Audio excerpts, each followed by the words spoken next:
বন্যপ্রাণীদের প্রজননের জন্য প্রতি বছর ১৬ জুন থেকে ১৫ সেপ্টেম্বর পর্যন্ত বন্ধ থাকে জঙ্গল।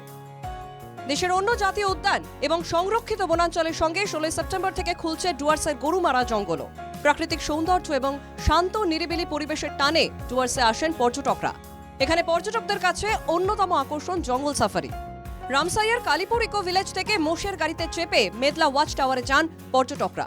রামসাই এলাকায় মোষের গাড়ি কিন্তু জোর কদমে প্রস্তুতি চলছে, কেননা ১৬ তারিখ পর্যটকরা যখন আসবে তারা এই মোষের গাড়িতেই চেপে মেদলা ওয়াচ টাওয়ারের পথে রওনা হবে। এখানে গরু মহিষের গাড়ি তৈরি করতেছে। কবে থেকে শুরু? এটা মোটামুটি আজকাল 2 দিন হচ্ছে।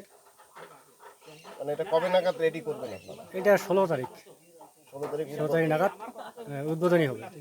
ওখানে জঙ্গলে যাবে হ্যাঁ, পর্যটকরা।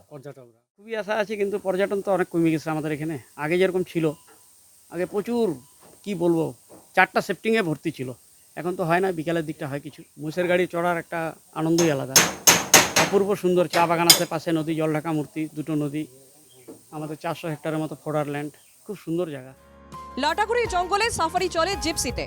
পর্যটনের মৌসুম শুরুর আগেই রক্ষণাবেক্ষণের শেষ মুহূর্তের কাজ চলছে জিপসির। করা হচ্ছে নতুন রং।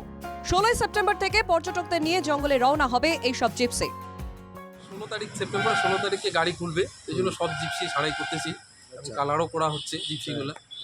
সামনেই পুজো আসছে, তো এই জন্য এই জিপসিগুলো ছাড়ানো হচ্ছে। আশাবাদী যে এবার পুজোয় হবে, ভালো ব্যবসা হবে। বুকিং তো অলরেডি শুরু হয়ে গেছে, ভালোই বুকিং হচ্ছে, তো আশা করা যায় ব্যবসা ভালোই হবে। মোষের গাড়ির চালকরা বলছেন আগের তুলনায় পর্যটক কমেছে, তবে সামনের পুজো এবং শীতের মৌসুমে আসতে চলায় পর্যটকদের ভিড় বাড়বে বলে আশা করছেন ডুয়ার্সের পর্যটন ব্যবসার সঙ্গে যুক্ত সকলেই। জঙ্গল খোলার আগে পর্যটকদের নিয়ে জঙ্গল সাফারির চূড়ান্ত প্রস্তুতি। জলপাইগুড়ি থেকে রাজীব মুখার্জির রিপোর্ট, NK টিভি বাংলা।